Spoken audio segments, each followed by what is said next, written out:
Hello. Hello. Is this place a tailor shop? Yes, no,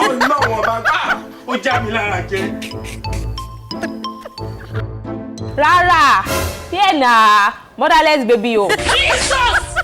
Say na the children with this. Excuse me. Excuse me. I want to boogie Jerry. Please. What I ask you is what you should reply me, not that.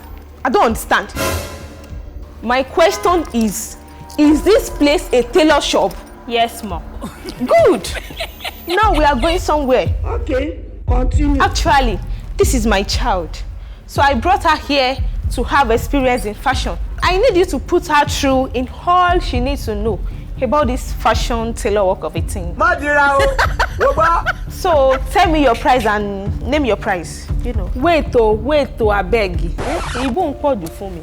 Yeah, if I can understand you very well. Use me, you want this thing. I beg your pardon? No be pardon at all, oh. You are getting me wrong. Then why are you referring to my child as this thing? Sorry. I know me say this thing. I mean you want your daughter to come and learn work, tailor work from me. So you first come help me buy amala yakoyo wano. Jesus! What type of plane is this? I think God have seen my mind that I'm hungry. God just send you.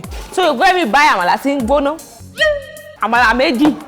Gbegiri atewedu. You now have 2 pomo, 2 meat, 1 shaggi, and 1 head. So I did not put transport. You will find your way. Because when I dey learn work, I dey always find my way. Oh yeah, take kosare lo kosare de. Oh yeah, go quick, eh? So when you come back, you will go to Balogun for Mandela to go and get me material for this color of clothes. At least on it or why useful fun kankan sare lo.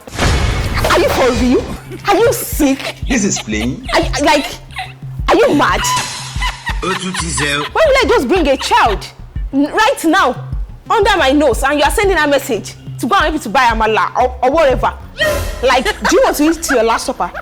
Sorry. You know what? I shouldn't have too so low, you know, to have brought my child here to come and learn work in this. Let me fuck up. Don't worry, baby. Let's go. Stupid idiots. She what?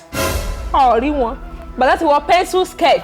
I know, say, sense, she no go get. I beg by me. Say, when I dey learn work, Lolo Yasaki, is Yasaki don't used to send me message. Wo, if you ba we nika lo, abi, say I've done bad in it.